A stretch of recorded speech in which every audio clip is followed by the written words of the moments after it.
Welcome to class number 6 of our series from Creation Science Evangelism, CSE Class 103. We're covering how the evolution theory has affected the rise of communism, socialism, Marxism, Nazism, all sorts of things, and it's going to take us a while to get through this whole session. We left off last week talking about Karl Marx, who wrote the 10 planks of the Communist Manifesto. We talked about plank number 1, abolish private property. You need to understand everything Karl Marx did and thought after he got believing in evolution, well, everything seemed to be anti-God. Like if God's for it, I'm against it. That seemed to be kind of his attitude. And everything he did in his 10 planks of the Communist Manifesto was against what Scripture teaches, unconstitutional according to the American Constitution. Most of these things are. And so what we're going to cover tonight on income tax was going to be surprising to some, and others will say, yay, go get him, Brother Hovind. Some other Christians might say, oh, you shouldn't talk about that. Well, my philosophy is everybody should obey the law, including the government. Right? Real simple. I have not filed any income tax in 28 years. If there's a law requiring me to file something, I would like to see it. I have the entire Internal Revenue Code right here, thoroughly marked up, indexed. You're welcome to check out anything. I know the subject pretty well. I've been a long-time student of this topic, as my son would be glad to tell you. This is something I read a lot on because I want very badly to be right with God. The Bible says, render to Caesar that which is Caesar's. I agree. It does not say render to Fred that which is Caesar's. Okay, if something belongs to Caesar, I'll give it to him. I'm not against that at all. So we're going to cover tonight, just briefly, because I have read enormous amounts of information on this and could talk for years on it. However, I have other dragons to slay. I don't have time to fight this one too long, because to me there's other topics that are more important. Karl Marx invented what we call the graduated income tax. The more you make, the more they take. That's Karl Marx's idea. He knew what would happen. As people got richer, they would find loopholes and end up paying nothing. The poor people wouldn't make enough to pay anything, and the purpose of the income tax is to wipe out the middle class. The middle class ends up paying the burden of the income tax. The poor people pay very little, the rich people pay almost none. So his idea was a heavy progressive, that's a key word, income tax, which means the more you make, the more they take. On my website, drdino.com, under frequently asked questions, we have a question. It's about question number 40, but we add new numbers all the time, so it may not stay number 40, about how the IRS is tied into communism, socialism, and evolution, ultimately. See, God's method was very simple in Scripture. Each person paid a certain amount. Actually, in some cases, there were instances where they paid 10%. 10% went to support the Levites, the Christians of the day, and 10% went to support the government. Just flat tax. Everybody pays 10%. Okay? Karl Marx said, no, if you have a graduated income tax, then this will slowly discourage people from being honest. They'll figure out some way to lie, cheat, steal if they can, you know. And I sure don't want to be dishonest. It'll also encourage people that get to the top to look for loopholes, and this is actually going to wipe out the middle class. See, under communism, you can only have two classes of people, the very rich and the very poor. Go to just about any country where they have communism, where it's been in control for a long time, and you'll see this very same thing. There aren't three classes, there's two, the super rich and the extremely poor. There are many good websites that can give you information on this topic. George Hansen, former representative from Idaho in Congress, he wrote this book, To Harass Our People. He said this is the purpose of the IRS, to harass our people. The purpose of the IRS is to gather information, not to gather money. None of the money goes to support the federal government. It goes to pay the debt, the interest on the national debt. We'll get into more of that in a minute on money. The best book I know on the topic, if you want to get into more, is Otto Skinner's book, The Biggest Tax Loophole of All. Very simply, he says, look, the code says clearly if you are liable for a tax, you should pay it. Read your 1040 form very carefully this next time when you fill one out. It says you must file a form for every tax for which you are liable. There's the key. Has Congress made you liable? Here are all the laws where Congress has said the following people are liable to pay. None of them apply to an individual earning money in most normal ways that people earn money. If you are manufacturing alcohol, tobacco, or firearms, you're supposed to pay. I can show you the code on that. If you have oil wells in a foreign country, then you're supposed to pay. Just if I said, Jeff, I will trade you my shirt for your shirt. That's not income for you. It's not income for me. We traded. If you say, Brother Hovind, I will trade you 40 hours of my time for $400, that's not income for either one of us either. Now, if the doctor has gone to school all these years and he thinks his time is worth $200 an hour, and he says, hey, I'll trade you 15 minutes of my time for $50 for an appointment, that's not income. That's a trade. And Congress has ruled on, and judges and courts have ruled on this many times. That's exactly correct, okay? Income is corporate profits. So what they've done, see, an individual earning money, just trading his time or labor for money is not income, and it's not taxable. So it's been real slick the way they've done this. They've given every person in the United States, at least, has a straw man that they have created for you, which is a corporation. Now, corporations are taxable. Real people would not be. And it's really slick how they've done this. We'll get into more of that in a minute. But if you want more on the website, on our website, drdino.com, there's about a 30-page letter, and we add to it all the time. You might want to get a hold of Joe Sweet's book, Good News, Bad News. Good news for Form 1040 filers, bad news for the IRS. It's voluntary. He goes through all the laws here. Irwin Schiff, a few things I would differ with Irwin Schiff, but he's written prolifically on the topic, how anyone can stop paying income tax, the Social Security swindle, how you can drop out, the biggest con, the federal government is fleecing you. Irwin Schiff has written lots and lots of books on the topic and is very knowledgeable. I think he's got a few things incorrect in what he's doing, but he's successful. Okay, it works. Peter Kershaw's book, In Caesar's Grip, is one of the most riveting books I've read in some time on how churches have gotten trapped by becoming 501c3 corporations. See, the church, the Congress shall make no law, First Amendment, affecting the establishment of religion or prohibiting the free exercise thereof. I like to ask them sometimes, what part of no law don't you understand? It says no law. Now, if a county passes a law that says we want churches to be taxed or whatever, just because the county passes a law, the courts have been clear on this. 16 American jurisprudence, I can look up the code for you, I've got it on my desk, but it says very clearly, if a law is unconstitutional, the unconstitutionality of that law starts the moment the law is passed. You don't have to wait till it's proven to be unconstitutional. If it goes against the Constitution, it's not a law at all. And you're not under no obligation to obey it. So if a church gets incorporated, now they've put their head in a noose, because now they have to abide by all sorts of rules and regulations, because they're not really a church, they're now a corporation. The government gives corporations the right to exist. And that's what has happened in the last 100 years. Many churches have become incorporated. If a church is not incorporated, it's just a real, true New Testament church. They answer directly to God. The church does not have permission from God to give away God's authority. So since our ministry here, Creation Science Evangelism, is under the auspices of Faith Baptist Fellowship, an unincorporated church, I don't have God's permission to put God under some other sovereign. Okay? It's a sovereignty issue. If you got on board a Chinese ship out here in the harbor, you're under Chinese law. As soon as you cross over that railing of the ship and board the ship, you're under Chinese law, even if it's an American harbor. The church is sovereign because God is sovereign, and we're doing God's work, so we're under His authority. As long as we're under His authority, we're fine. If a church, though, becomes incorporated, which 99% of them have done, here in Pensacola even, and all over the country, they are now no longer truly a church. You hear the preachers get up and say, the head of the church is Jesus Christ. Oh, yeah? Not yours, it's not. The head of your church is the federal government. They give rights to create corporations, and why do you ask permission from them to exist? Which is why a true church, we can go off on a lot of rabbit trails here, and I'm sure we'll get 1,000 phone calls. A true church should not get building permits. They should build better than the code. Obviously, you want to be safe. We're not trying to get out of anything or trying to save any money, but you simply cannot ask permission from a county to do something that belongs to God's church. Now, people argue about that. Now,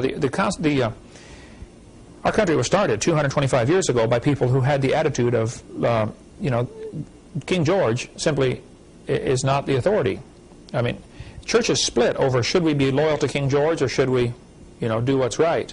And good people split over these issues, and I've read lots on the topic, and I certainly don't want to, I want very badly to be right with God. I don't want to disobey Scripture. I don't know of any Scripture I'm disobeying. I don't know of any law I'm disobeying on this topic. But I have not filed any income tax in 28 years. I don't keep any records. I'm not required to. There's no law requiring me to. If I did keep records, and if I did give that to the government and fill out a form, 1040 form, under penalty of perjury, I hereby declare the following information is correct, that form becomes their evidence to prosecute me. Well, first place, the 14th Amendment outlawed slavery. Does the IRS pay you to keep records for them? Well, no. Now, why does that sound like slavery to me? You're doing their work for them and they're not paying you? Fifth Amendment says you don't have to offer evidence to incriminate yourself. Okay. Well, how do they know how much money you made? You told them when you filled out that form. They're going to audit 1 out of 3,000 returns, generally. Mine's not in the pile. My chances of being audited are 0 out of 1,000, or 3,000, or 10,000. They just won't do it. If they come to your door, there's all sorts of things you can do there, which is, again, a long story. I'm not the least bit afraid of the subject. I've read thoroughly on it. I'll go with anybody to the IRS and say, here, arrest me if I'm doing something wrong. Show me the law. I'm not breaking any laws. I'm trying very hard to obey God. But I also don't want to waste a lot of time on this topic. So I want to take 10 minutes, explain my position, and then leave. I'm sure we're going to get 1,000 phone calls. We've already got them. We have a 30-page letter on my website, or we'll send it to you in writing, a typed-out version if you don't have access to the Internet. And then in that letter are lists of, probably 20 people who can help you with the details, should you decide to, retain your rights as a true American citizen. We'll get into more on who's an American citizen later. What I want to cover in this class, though, is Karl Marx invented this. Reagan, in one of his speeches, mentioned that Karl Marx was the founder of our income tax system in America. Interesting confession. Keeping in mind that Karl Marx was a strong believer in evolution and wanted to do anything he could to go against this book. See, according to this book, ownership of private property is extremely important. You can't really have freedom unless you own your own property. If you're renting or if you don't own the property, you really can't have the type of freedom that God envisioned for His people, which is why He had the system of laws. Let's go on here now. So check the website if you want more information on that, or if you want to read some of my books, you're welcome to give me a call. I can tell you where to get them. You want to mention the book Hush Money?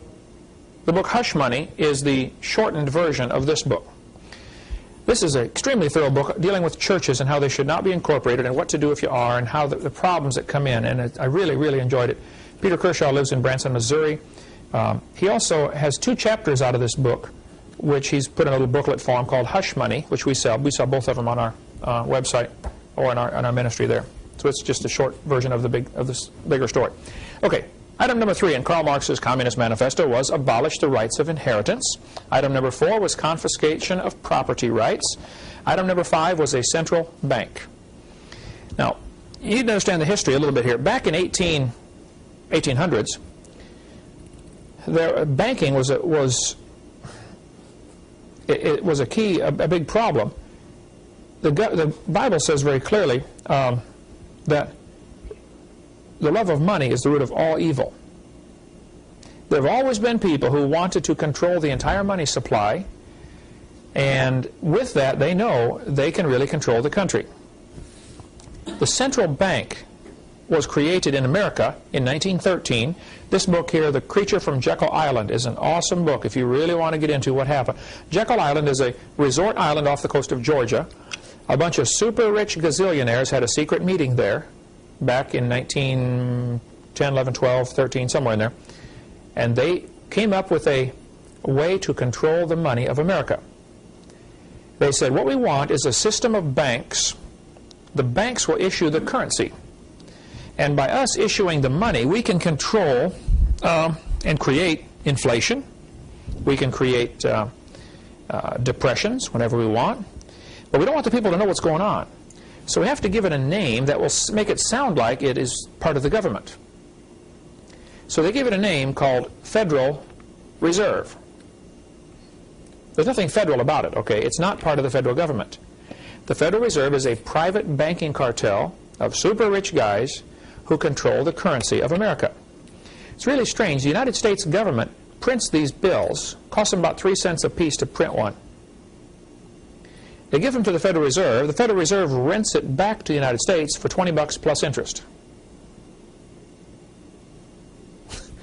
Congress has the authority, according to the Constitution, to coin money. And the word coin is very important. You coin, you stamp gold and silver into coins. And it was clearly spelled out how many ounces, or grams of gold would be considered $1, et cetera, et cetera. And as long as we were on the gold or silver standard, there were very few problems as far as runaway inflation and stuff like that. What's happened now that we have paper, they've taken away our gold and given us paper. The next step will be to take away the paper and give you electronic signal, which costs them nothing. That'll be a plastic card, debit or credit card, and the next step beyond that is a little chip which goes in your hand. Right now, you go to the store, they run your groceries over the scanner, you hand them your paper, and they take it. Right? The day will come very soon when they're going to say, I'm sorry, we don't take paper, we only take credit card, electronic money. And then it won't be far on the heels of that that'll be, I'm sorry, if you don't have a chip, we just can't sell you anything. We're not equipped to take. The cash register will be gone at the store. Probably the clerk will be gone. Checkout lady. Just like the commercial they've had on TV a bunch of times. The guy's walking through the store stuffing things in his coat, How many seen that? The guy's got the big trench coat on. As he's walking through, he's putting all kinds of things in his pockets. As he heads toward the door, the security guard is walking to meet him. And as he's just about to go out the door, the security guard grabs his arm and says, excuse me, sir, you forgot your receipt. Have you seen that commercial? Oh, it's incredible. That's where we're headed. A cashless society. And it's going to sound, wow, this is great. Look, I don't have to carry my wallet. You can't have checks, stolen. There are no credit cards. And it's going to sound great, but you're going to lose every bit of privacy. The Federal Reserve was created in 1913 here in America. The Bible says, love of money, root of all evil. So whoever controls the money has the power. And this goes right back to the evolution philosophy. Karl Marx knew if communism was to succeed, you have to have a central bank. The Bible says, the rich ruleth over the poor, and the borrower is servant to the lender. Now, you probably all think you have some money, but you don't. You have a debt note. This is a $20 debt note. This is not money. This is a symbol that we are in debt to the bankers, $20. This is a reminder. This is the note to remind us that it's due. And we owe them, I don't know, some people argue about how much it really is. Estimates range up to $17 trillion. Who knows how much it really is? But for centuries, the alchemists had tried to find a way to turn lead into gold. Lead is cheap, gold is expensive. They were looking for ways in the laboratory to turn lead into gold. And the alchemy, thinking, alchemists, they slowly became, today, the chemists. And chemistry, of course, is a great science. I enjoy chemistry, but alchemists tried to figure out a way to turn lead into gold. They never did succeed. Okay? The bankers have discovered a way to do it. They start wars, and they finance both sides. We'll loan money to both sides of this battle. Okay?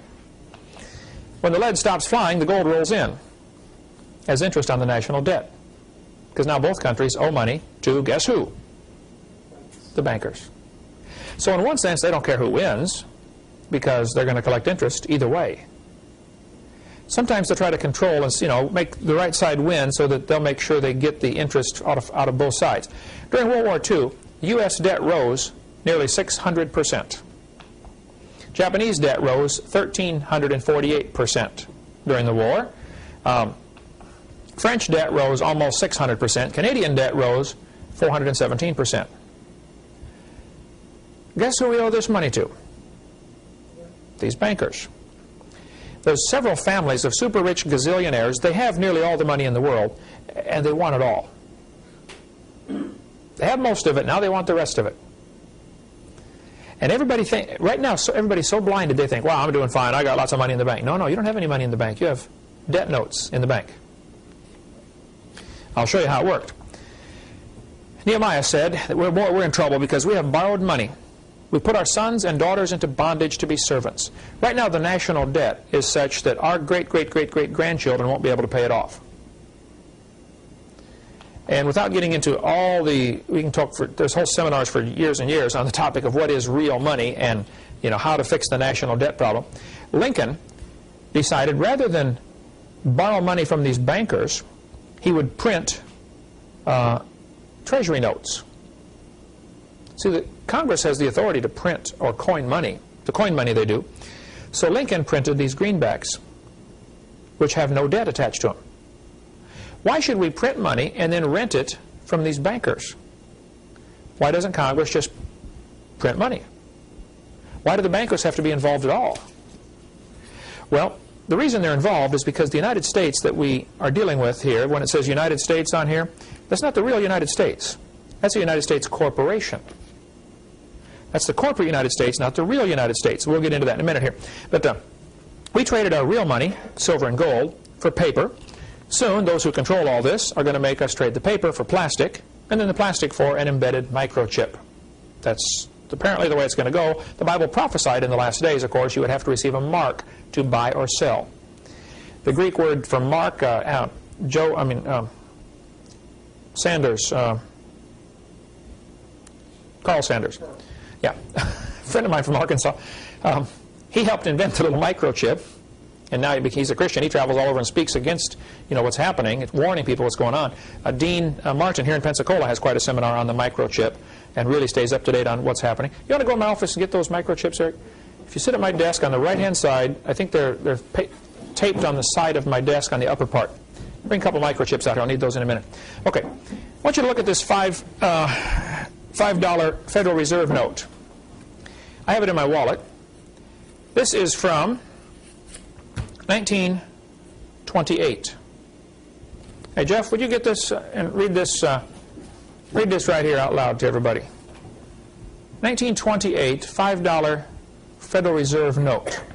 Redeemable in gold on demand at the United States Treasury, or in gold or lawful money at any Federal Reserve bank. Ah, thank you, sir. Now, you better watch this carefully. The Federal Reserve had only been going now for about 15 years. It was started in 1913. People were nervous about this Federal Reserve back then, and they should have been. These are the bad guys, all right? It says, this note is redeemable in gold on demand at any United States Treasury. So I could have gone in and said, here, I want $5 worth of gold. Give me my $5 gold piece. The argument that was used was, you know, gold is awful heavy to carry around in your pocket. Let's give you a piece of paper to carry, and we'll keep the gold in the bank for you. We'll warehouse it for you. Ah, thank you, sir. Here's one of the little microchips about the size of a grain of rice. That's the chip that you will see coming soon. Yeah, let's see if I can get a background where people can see that through that plastic bag. Here. Black background, does that make it worse?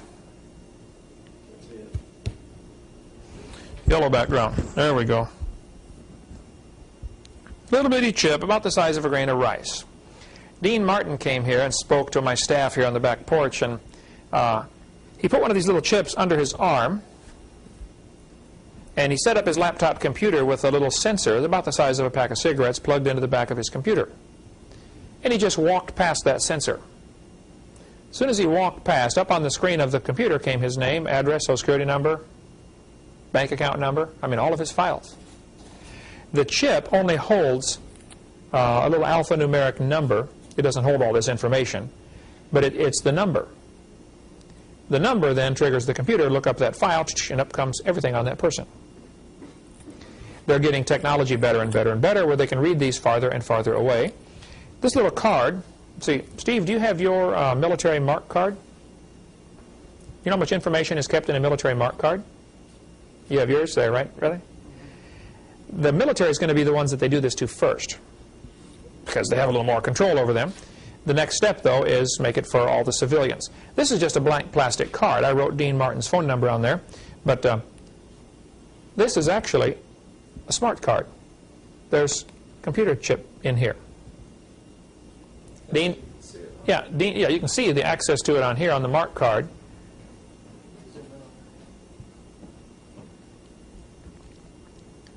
Unreal, the technology that's going on in these things. They can store enormous amounts of information in here. And you guys that are in the military, mark my words, no pun intended, the next step is you no longer have one of these cards. I don't know how long it's going to last. Probably not very long, another year or a few more years. And they'll say, if you join the military, you have to get a little chip under your skin, in your hand or your forehead, so that we can find you in case you're shot down. You know, there'll be some excuse, I'm sure, to make it worth doing, but that's what will happen. There's actually a computer card here, a computer circuit in this little card. You can call Dean Martin in Pensacola, 850-455-5011, if you want more information on the chip, because he speaks on that. But back to the money. What is money? Well, this says I can redeem this in gold. Redeem means trade it in, buy back. I can redeem it for gold at any United States Treasury or in gold or lawful money. Well, you mean this is not lawful money? I have to trade it in for lawful money? Isn't that what they're telling me? They're saying, hey, you can trade this in for lawful money anytime you want. Then in 1933, they called the gold in.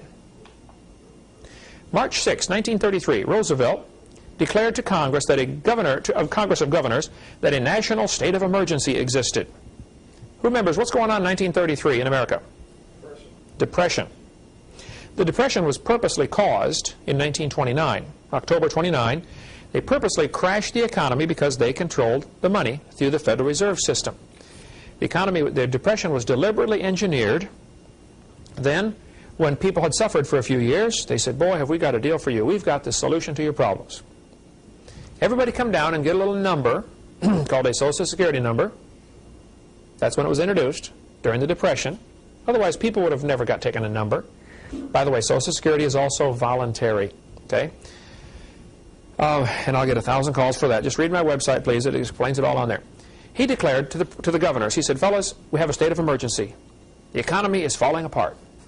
And he knew full well that it had been caused deliberately and could be stopped at any time. All they got to do is loosen up the money supply, let more money out. If they want to cause a depression, you tighten up the money supply. There's just not enough available out there. Everybody says, boy, I'd like to buy a house, but you know, I just don't have any money.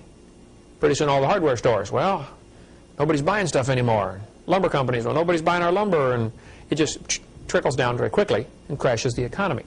So Roosevelt said, we have an emergency. I need special powers.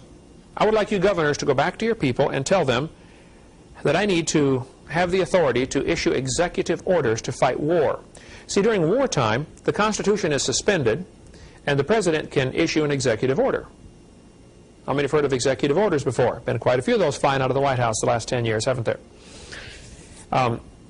So they said, yep, we'll go back and recommend to the people that you be given emergency powers only as long as the emergency exists. So they declared a state of emergency in the mid-1930s, gave the President the power to issue executive orders in order to fight the enemy, which was the economy, which was a paper tiger. They had created it themselves, okay, created this enemy. Roosevelt said, now this is only to last during the state of emergency. Well, guess what? That was mid-1930s. It has never been lifted. We are still under state of emergency right now. What, 70 years later? So in 1933, March 9th, Congress voted to give the President of the United States and to the Secretary of the Treasury the emergency powers sanction to wage war through executive orders. The 1917 Trading with the Enemy Act was amended to include citizens. In other words, you can be a citizen of the United States and still be an enemy of the United States if you own gold. Anybody that owns gold is considered an enemy of the United States because, after all, the economy is hurting and the government needs the gold. Turn your gold in. We'll give you paper for it. And, you know, you keep this paper, we'll keep your gold. And if you don't, you're an enemy. You can be arrested. You can be arrested for having gold. Follow the yellow brick road. Remember that, okay? From Wizard of Oz, OZ, abbreviation for ounces, for gold. That movie was all about the same thing.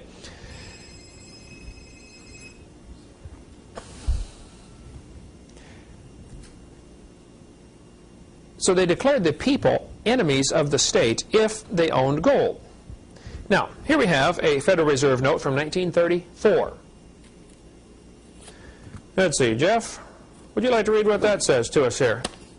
1934 Federal Reserve note. Read that good and loud so we can get on the microphone here.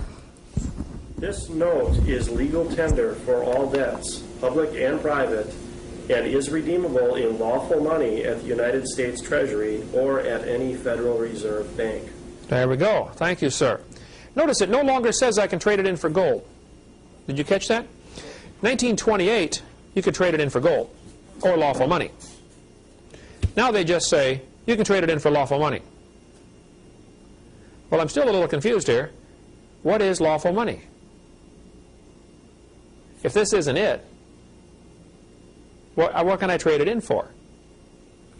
One guy sent in one of these $5 Federal Reserve notes. He sent it into the Treasury and said, would you please redeem this for lawful money? They sent him back a Treasury note. Now, the Treasury notes have red ink on the seal. You don't see many of those anymore, okay, but they used to be out. I remember as a kid, I don't have one. I may have one in my coin collection, but Treasury note. And the Treasury note said the same thing. You can redeem this for lawful money. So he sent it back. Said, please redeem this for lawful money. They sent him a letter back. It says, please be advised, Congress has not decided what lawful money is. Well, that's just simply not true, okay? Lawful money is gold and silver. So I could trade this in for lawful money, they said. Now, in 1957, they were still issuing these. Notice the blue ink on the seal. The seal has blue ink. Now the seal has black ink, right? You can get them with red ink, blue ink, black ink. I'm not sure how many different kinds they create.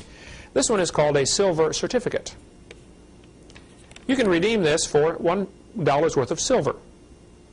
After all, you know, silver dollars are pretty heavy. They wear holes in your pocket. You don't want to carry all those silver coins. Let's give you a piece of paper. We'll hold your silver for you. Love of money, root of all evil, Bible says. Keep that thought in mind. So, now the money doesn't say redeemable for anything. It simply says, this note is legal tender for all debts, public and private. Well, what on earth is legal tender? It always reminds me of tinder, something you start a fire with, you know. Legal tender. What on earth is legal tender? What's happened to our money? Well, we don't have any more. Many people are duped into thinking that they're obligated to go along with what's happening without protest. It is such a complicated web that they have woven to trap us in. By taking away the gold and silver, we no longer have the ability to buy anything with real money. Suppose you had a truckload of Confederate money from the Civil War. What could you do with it? Wallpaper your wall. That's about it, right? Someday, very soon, this will be wallpaper. You can't eat it. You can't wear it. You can't build a house out of it. Well, take a bunch of them, you could, I suppose. Absolutely useless piece of paper with some ink on it. Somebody once said the government of the United States is the only place I know where you can take a perfectly good commodity like paper, put some ink on it, and make it totally useless. Totally worthless. What good is that going to be? Well, again, we can go off on long rabbit trails there, but let me just give you the skinny version of what's going on. We, the people, created the government. Kent E. Hovind, John Doe, etc. These are real people. We create government. Now, government is an artificial, non-living, fictitious, called a person. Okay, but I'll use the word person in quotes here. Government is an artificial, non-living, fictitious person. And person in quotes here. We created government. People say, what is government anyway? Well, it's a consensus of what we the people want. The government owns, controls, regulates, taxes, assigns numbers to, fines, etc. Whatever it creates. See, if you create something, you own it.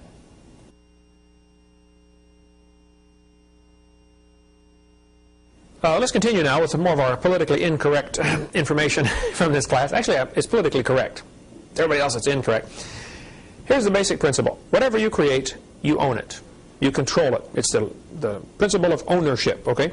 Since God created people, He owns us. We belong to Him. Our job is to find out what the boss wants and do it, okay? The people created government. So they're supposed to be public servants. How many of you have ever heard that expression before? Public servants, right? And they swear to uphold the Constitution and all that kind of stuff. Well, the government doesn't like the idea of being servant. They would like to be master. So they've got a really slick way that this is happening. And most of the folks even involved in government don't even know what's happened. A few do, okay? And enough do to know what's going on. But they decided to create artificial people. Turn to page 26 in this little booklet, which is Citizens Rule Book. These are $1 a piece from our ministry. This is the whole Constitution to the United States and the Declaration of Independence, and a very fascinating section on jury nullification. If you're ever called in to be on a jury, and let's suppose your city passes a law that it's against the law to spit on the sidewalk, okay? And you think that's a stupid law. You got a right to spit on the sidewalk if you want. And so some guy's hauled in, and it's obvious he's guilty. They got photographs of him, videotape. He spat on the sidewalk, okay? But you as a juror think the law is wrong.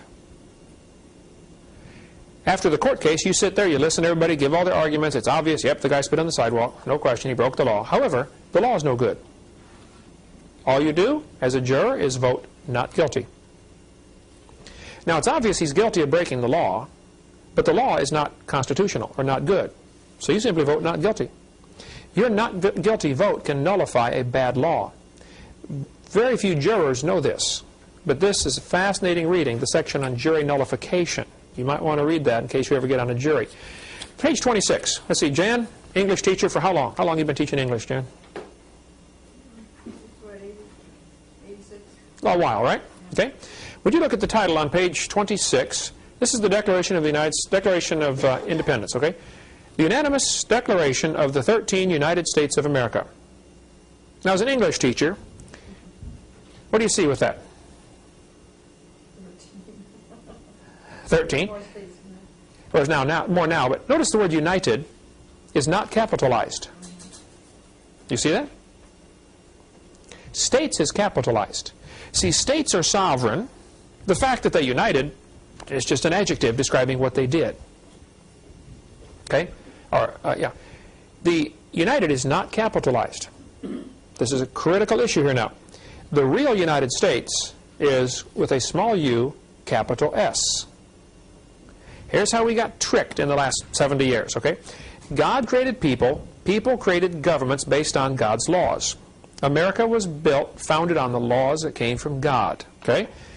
These states then, the 13 states, got together and created a government called the United States of America.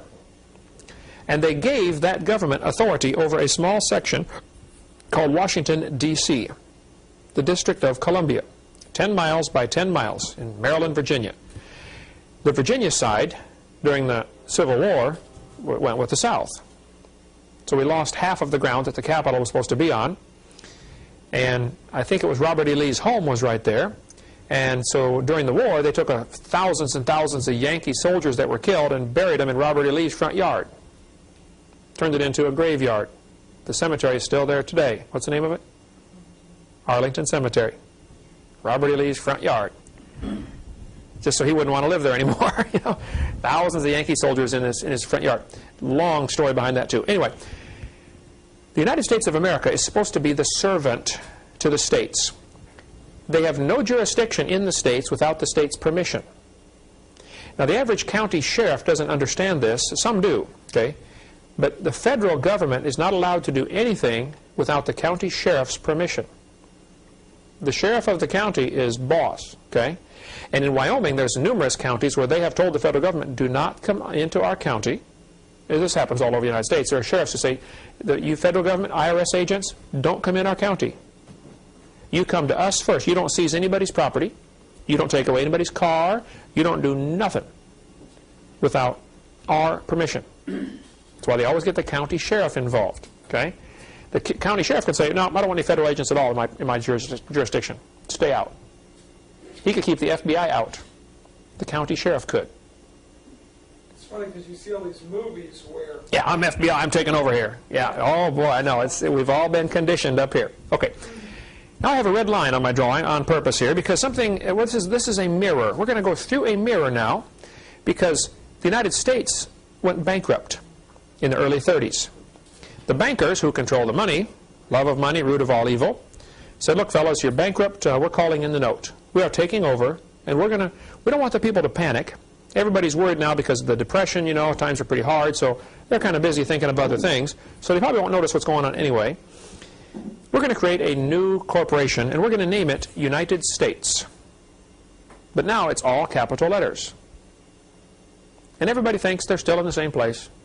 No. You now live in a corporate United States, which is run, owned, controlled, regulated by these super rich people, which is exactly what they've wanted all along. The United States then created 50 state corporations.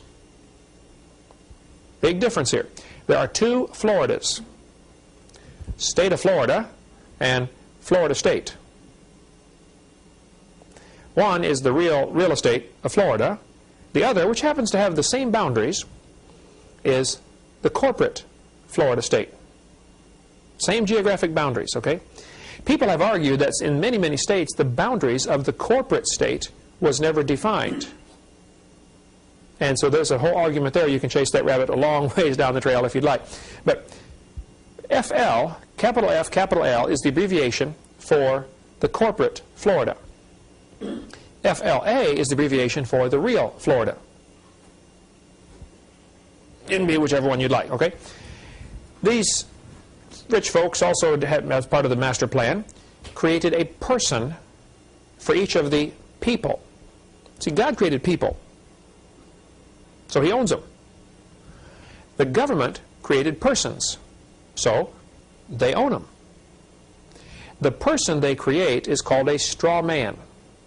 Has no brain. It's just a piece of paper that says this represents Kent Hovind. But the name is in all capital letters. Now that person was created via the birth certificate. When your parents got a birth certificate for you, the hospitals will just about go nuts if you try to leave without getting a birth certificate, because they're really under pressure to get those birth certificates, because the birth certificate creates an artificial person. When that artificial person is created, the birth certificate then becomes worth some money. It can be bartered and sold and traded like commodities or cows or sheep or corn on the international market. And the president can say, man, we've got, X number million new people in the United States that were born this year. We can borrow more money now against their birth certificates. They are the collateral. We are, the straw man becomes the collateral for the national debt.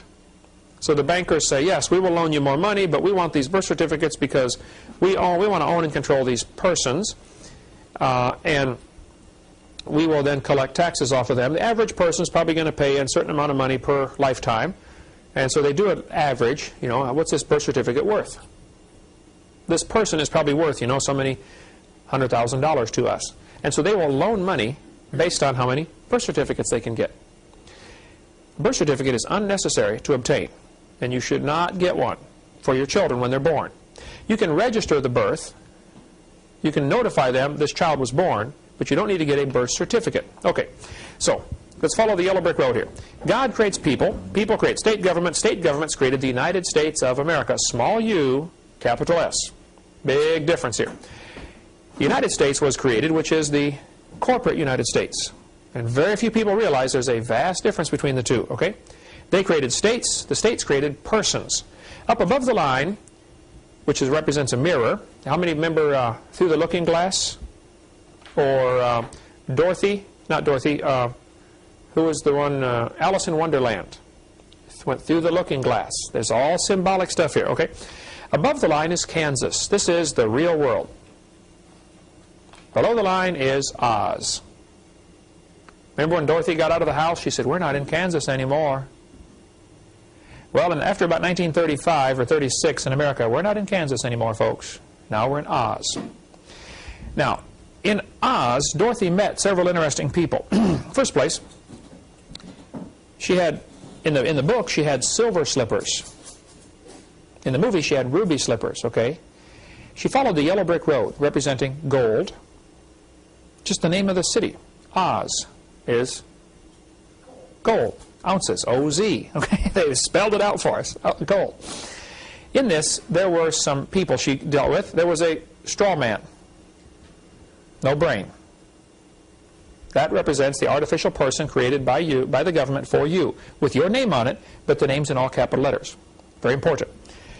Another fellow in there is called the Tin Man. The Tin Man in the movie represents commerce. He wants one thing. Remember, the first words out of his mouth were what? Oil. He's standing there rusting. I need oil, oil, you know. What doesn't he have? Tin Man doesn't have a heart. And commerce is ruthless. This is the way it is. You don't make it, tough. Okay? Heartless. The lion, apparently, a cowardly lion, represents England, that knew what was going on and didn't have the courage to do anything about it. I've got a great article in my file of billions of articles I have called The City, showing how that in England there's a financial district called The City in London. The Queen herself is not allowed to go in there without permission. This is the people that own the city, is the bankers, and they really run the world from the city. Nobody goes in there. I've heard that even the Queen, when she goes in, has to go in dressed as a pauper because she has to borrow money from these bankers. Love of money, root of all evil. Okay. When they get to Oz, they find out they go in and there's this huge wizard. You know, he's got this big old face and the flames and the smoke and the noise and all this stuff. At the end of the movie, they find out it's a little old man behind the curtain pulling some levers. Everybody's scared stiff of the Wizard of Oz. They find out it's all phony. There's so many illustrations you could make here. Satan does the same thing to the world. Everybody thinks, wow, look how powerful and how big Satan is. Well, he's a puny little man behind the curtain pulling some levers. And in the book of Ezekiel, it says, the people are, in Isaiah or Ezekiel, people are going to say at the end, is this the man that made the nations to tremble? This is Satan? Oh, come on. You got to be kidding. 28. Is Ezekiel 28? Ezekiel 28, yeah. Is this the man that made the nations to tremble? They're going to look narrowly upon him and say, you got to be kidding. This is him. It's a little old man behind the curtain. Okay. So the straw man is called your corporate soul. Since the government created a corporate soul, they own it. Now, you have tied yourself to that straw man numerous ways. You've been using his Social Security number. You've been using his birth certificate to get things done. You've been using his driver's license. See, the straw man is owned by the government, so he's supposed to do all those things. They said, we want Kent Hovind, the straw man, to get a driver's license, to get a birth certificate, to get a marriage license, to get, blah, blah, blah, blah, blah. Well, this leaves you with four choices. Since they created a business in your name, you can, number one, do what they say, which moves you from right under God down to way at the bottom under the government. You are now a slave, because that's where the straw man is. Okay, he's way at the bottom of the totem pole. You can do what they say, which is what 90%, 95% of the people do. They don't know any better. They don't realize they're tied to this straw man because they've been using his name. Number two, you can cut the string and say, that's not me. I'm not that person that you say. Many people do that very successfully. You got to be careful, though, because they don't like the sheep getting out of the pasture because they intend to shear them once in a while. And so they're pretty bad about this. I'll show you that in a minute, what one guy did in Canada. Choice number three, you can look for loopholes between the government and their straw man, and there are tons of loopholes. That's kind of what Irwin Schiff does in his take on, looking for loopholes, and there's lots of them, legitimate loopholes, okay? Choice number four is just redeem that straw man. Send a notice to the government saying, look, you've been doing business in my name. I'm laying claim to that account, that straw man account. I'm redeeming it. I'm claiming it for me. And then you give them notice. If I don't hear from you within 20 days with a good reason of why I shouldn't do this, I'm going to assume you have no reason, and by their silence they admit. Federal Rules of Civil Procedure, rule number 4, I believe it is. If you make a statement to the government and they don't rebut it, it stands as true. So you claim, that's mine. Where's your rebuttal? They don't respond. It's now yours. And that's called redeeming the straw man, which I have done, and anybody can do. We end up signing contracts that make us slaves of the government. Who gives the authority to get married? Where does the right to marry come from? God. God. Why do we ask the state's permission then to do that? Suppose I decided, suppose I could trick all of you into getting my permission to drive on the highway. If you came and you said, Brother Hovind, can I drive on the highway? I'd say, well, yeah, I want to make sure you're safe, you know, so I want you to take a little test first. I want to see if you can drive well. And then if you'll give me $50, I'll issue you a driver's license so that you can drive on the highway. And you go through the rest of your life thinking, wow, Brother Hovind gave me permission. See, I got permission right here to drive on the highway. You don't need my permission to drive on the highway. You can drive on anyway. But if you're dumb enough to give me $50, I'll take it. And if you want to put yourself under my authority, well, come on under. Everybody's welcome, okay? But you'd be a fool to do that. Since God gives the right to get married, if you go to the state and ask for their permission to get married, to get a marriage license, do you have your marriage covenant? Yeah, grab that for me, would you please? If you get a marriage license, you have now asked the state for permission to do something that God already told you can do. And you have now put yourself down with that straw man. Interesting thing happens. Once you get attached to this straw man, you become under all those rules and regulations, and you carry the burden of everything above you. You don't have to get a marriage license. If you do get a marriage license, that is a contract between you and the wife or husband and the state. The fine print of the contract gives them permission to take your kids away if they don't like the way you're raising them. One friend of mine had a girl in his church. She was 12 years old, I believe, and Mom spanked her one night for doing something, you know. And she got all huffy and got mad at Mom, you know. Next day she goes to school. She's still mad at Mom. And one of her friends says, hey, you want to get your mom in trouble? Call the welfare department. That'll fix them. Claim you were abused, child abuse. Well, the idiot 12-year-old did. Called welfare department, you know, claimed child abuse. They came out and really hassled that family. And once you get the welfare department on your case, you can't hardly get them off. Okay? The girl felt sorry for what was happening. She wrote a letter, said, look, I'm sorry, I lied, it wasn't true, you know, I'm sorry. Didn't matter. Welfare's on your case, boy, you're done. They want to come inspect your house every week, and et cetera, you know. So they asked the pastor, they said, Pastor, what do we do? And he said, well, do you have a marriage license? They said, well, yeah. He said, there's your problem right there. That license gives them the authority to come in your house and take away your kids if they don't like the way you're raising them. They said, well, how do we get out of this? He said, well, you signed a contract. Now, you probably didn't know that the contract was by fraud, and so you can redeem this, you can get out of this mess by simply filling out a little paper, just write out a little sentence that says, I hereby revoke, renege, rescind, annul, disallow, all these legal terms, my signature on my marriage license. Go down to the courthouse and have it file stamped. It costs you $5 or $6, and it'll go into your file as you have, at this date, annulled, disallowed your signature on your marriage license. Now, that doesn't mean you're not married anymore, but it means they no longer now have authority. So when this family did that, welfare department left them alone. Have no authority anymore. If a Mexican police officer showed up at my door, said, Mr. Hovind, we've got a law in Mexico that says you can't do whatever, and we saw you driving across Pensacola and you broke one of our laws. Yeah? What's your point, sir? Well, come with me, you're under arrest. No, sir, I'm sorry. You have no authority here. You're a Mexican police officer. Your authority stops at the border. You have no authority here.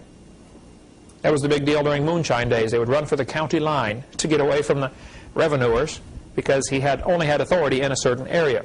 It all goes back to who has authority, who's in charge anyway. So a driver's license, a marriage license, a Social Security card are three of the primary contracts we have made.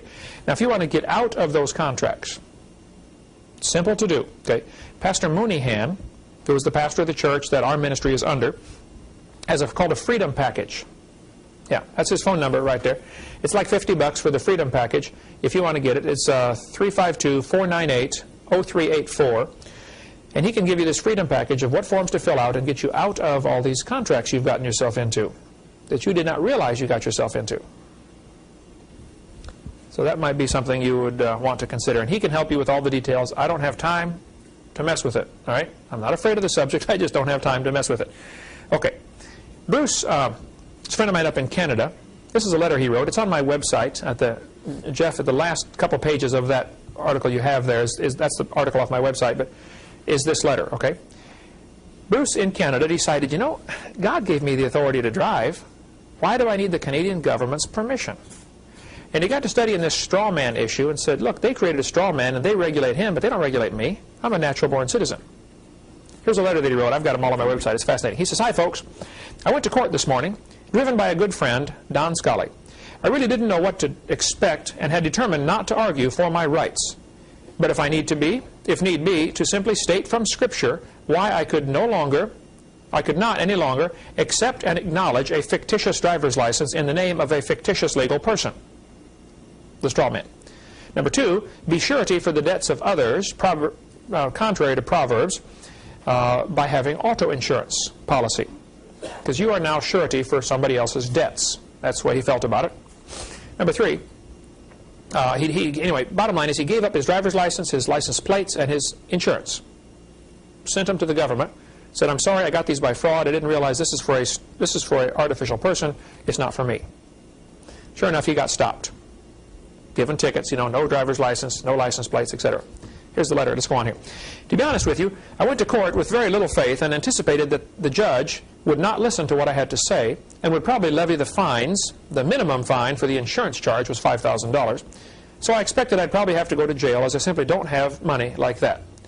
When my name was called, I stood outside the gate, refused to enter into the jurisdiction of the court, and stated to the judge that I was the natural person, Williford Bruce Woodford. Let me back up here and show you this. He stayed outside the gate. Go to any courtroom and you'll see they've got the judge and the jury and the 2 tables for the lawyers and a little gate, a little rail. Why do they have that little railing in there? That represents the edge of a ship.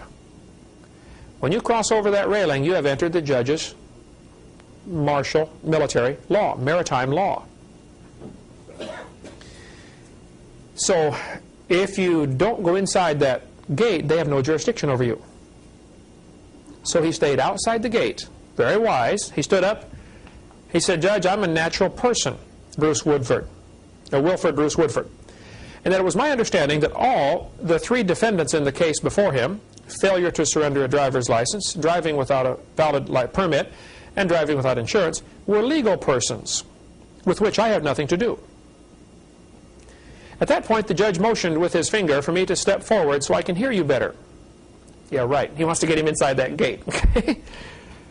I simply ignored him and reiterated that I was a natural person to whom the offense notices had been delivered, but that I was not the legal persons named as defendants. That being the case, I asked the judge if there was any further need of my presence in the courtroom. He said, "Wait a minute, let me consider what has been said."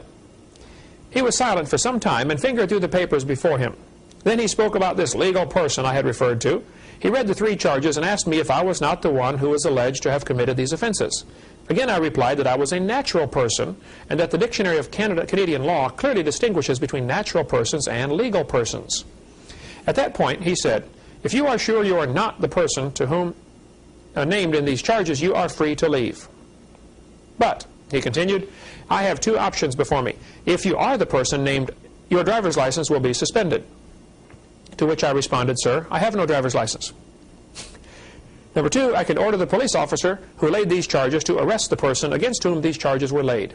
If you are not that person, you have nothing to fear. You are free to go. And so I left. Since then, they've had him back into court twice, and he laughs about it now because he goes in there and he knows they have nothing they can do to him. He just shows up just to see what's going to happen.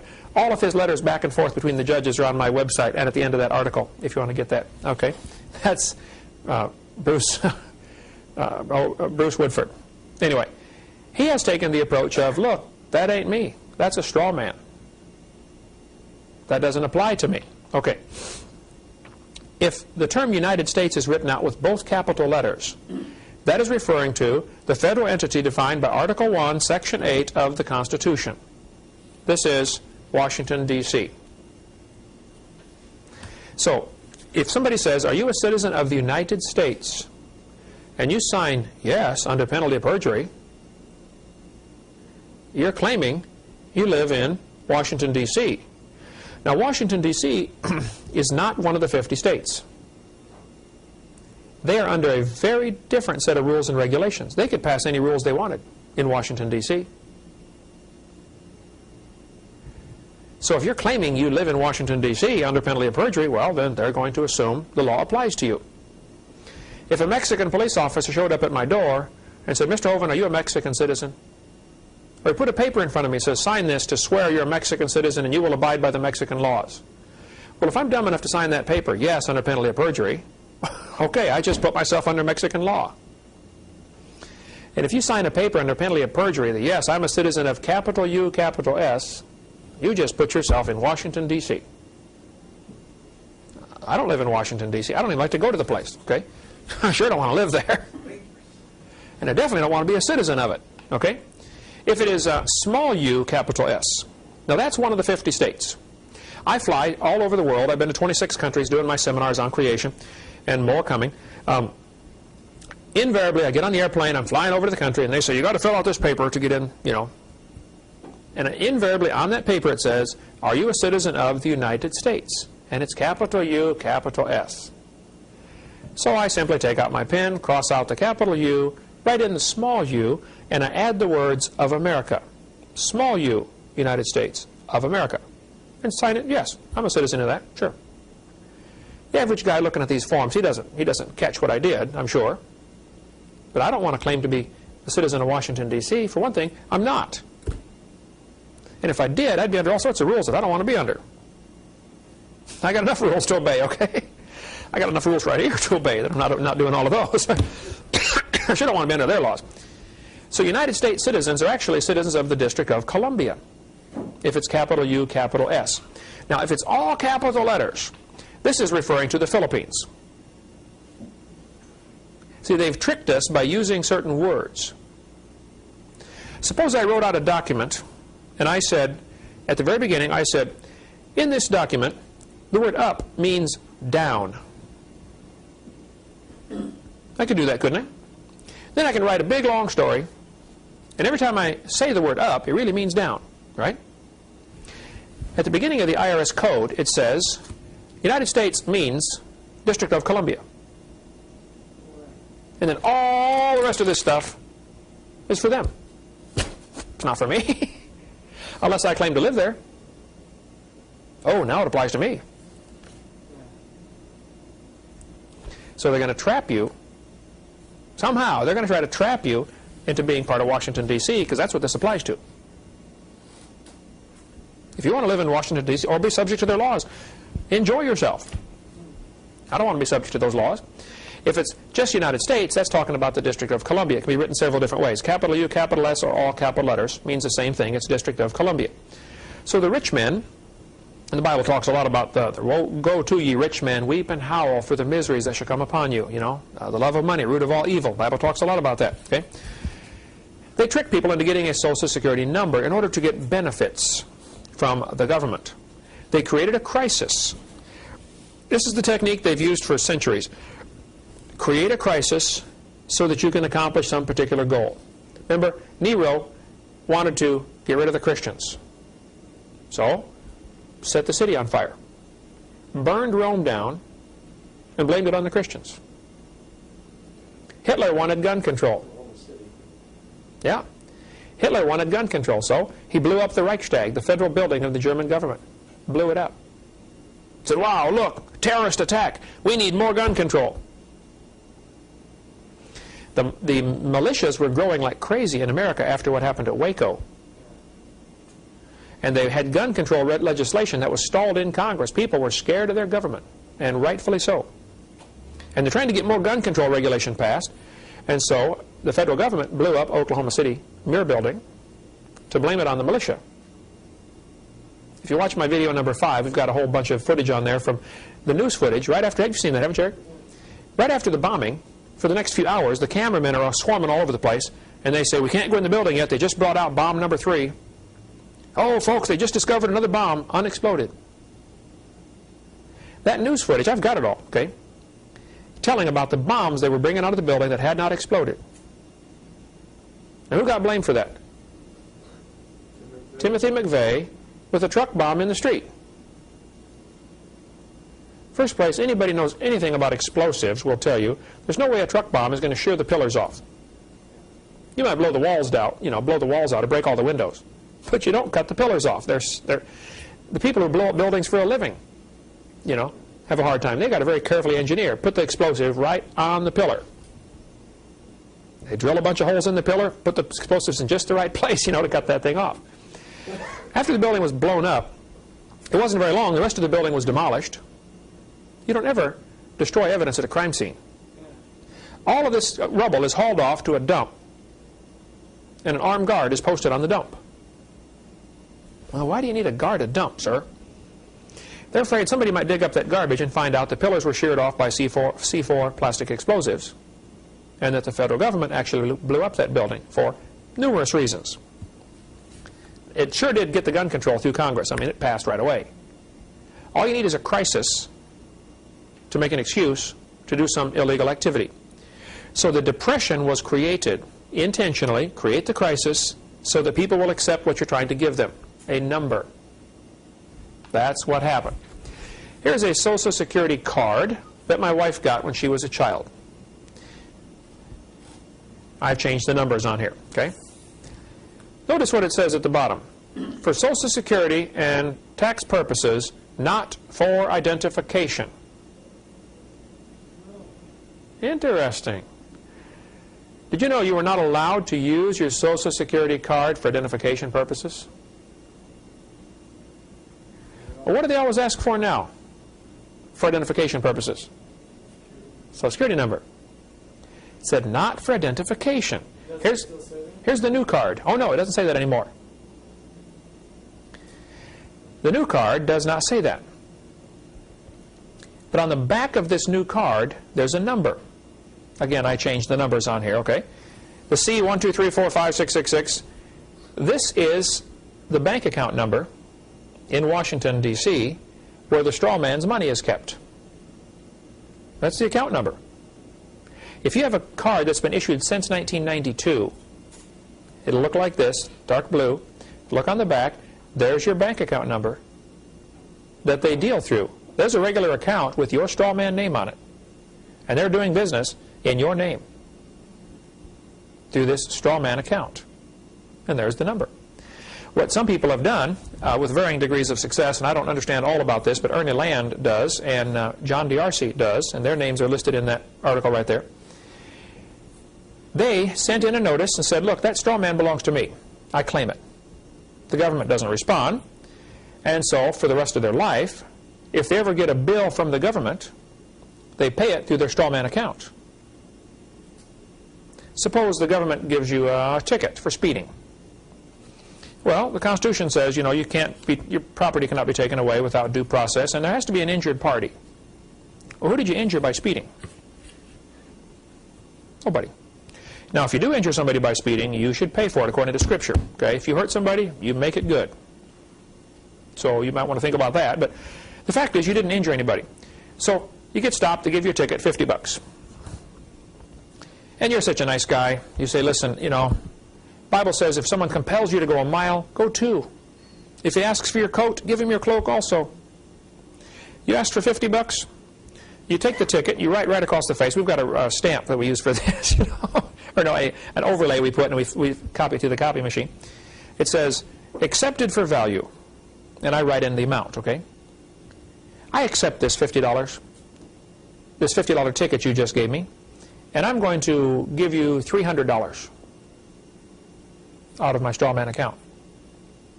So I send a letter along with this copy of this ticket and accepted for value. I send all this to Robert Rubin, Secretary of the Treasury, Washington, D.C., and says, I want you to pay the county $300 out of my straw man account.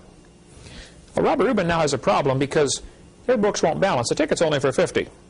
I'm wanting to give him $300. What about this extra $250? How does he balance the books? Well, he takes it out of the local sheriff's operating fund to balance the books. You owe us $250 now. So it cost them $250 to give me that ticket. IRS sends you a bill, $1,000. You owe us $1,000. Oh, listen, I don't want to fight anybody. Look, you want my cloak? Here, I'll give you my coat. I'll give you everything. I'll give you $5,000 out of this straw man account, which has, it starts off with $1.6 million when you're born. That's what they put in it, okay, to do business out of this account. And I don't know a lot more about it than that, okay? So you'd want to get with John D'Arcy or with Ernie Land on my website to get more information on that. But that's the account number, and it works. Tennessee, governor of Tennessee, I believe, or someone, sent letters to a bunch of the police officers, said, would you please stop giving tickets to these patriots because we can't afford this. It's costing us a fortune to give out these tickets. What about the account number for the older cars?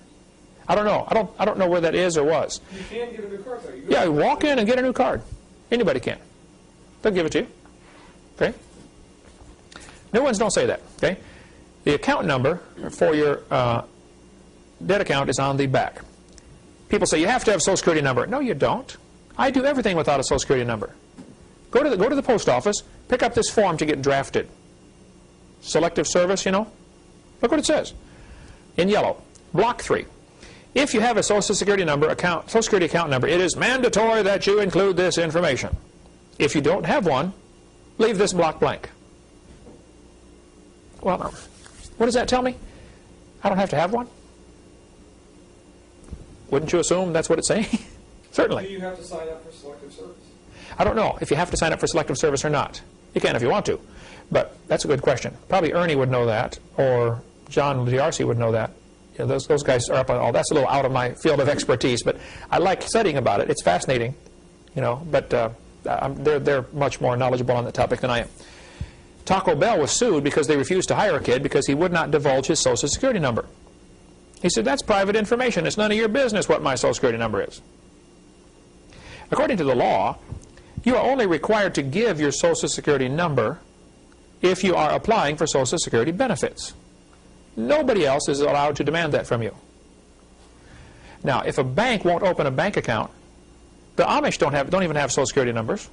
They have bank accounts. They do everything just like we do. They just simply say it's against my religious convictions. Oh, okay.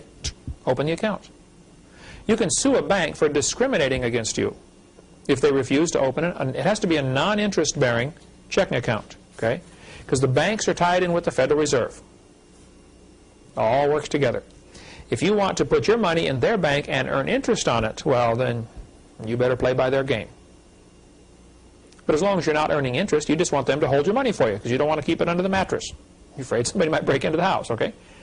Or for convenience, you're willing to pay them 10 cents a piece or 20 cents a piece every time you write a check. It's much more convenient to write checks than to carry cash around.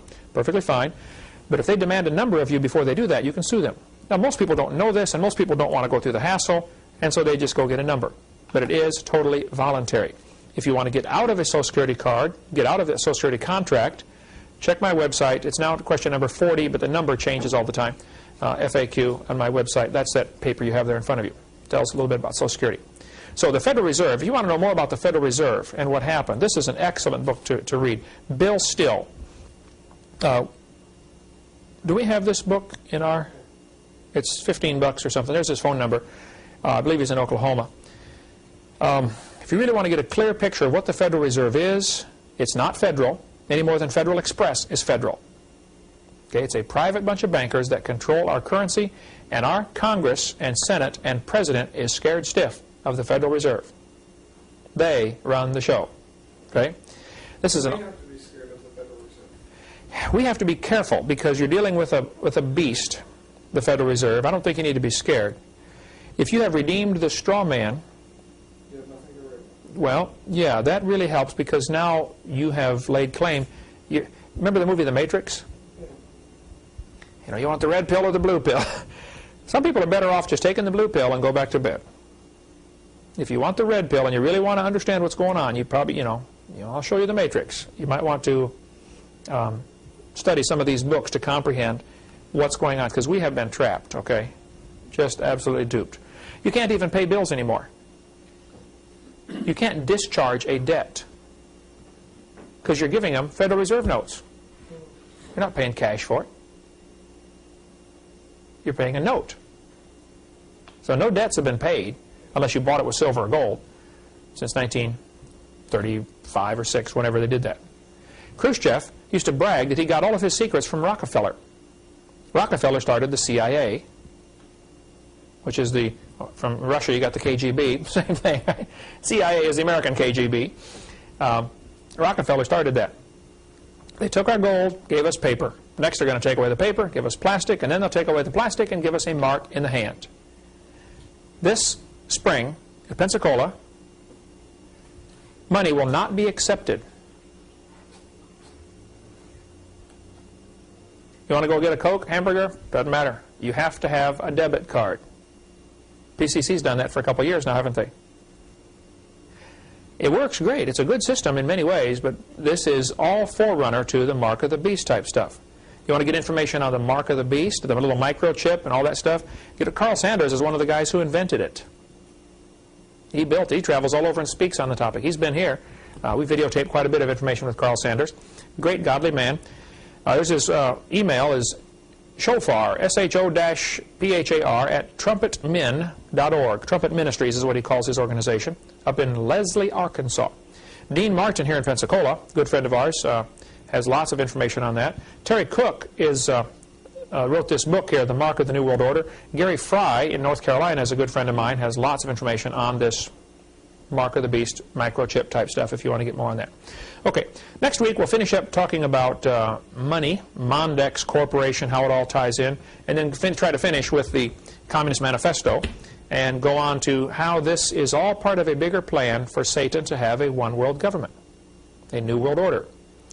Some people get upset with me because I even mention all this IRS type stuff in my seminar. They say, you should talk just about creation. Well, it all ties together. If God's the creator, then he's the boss.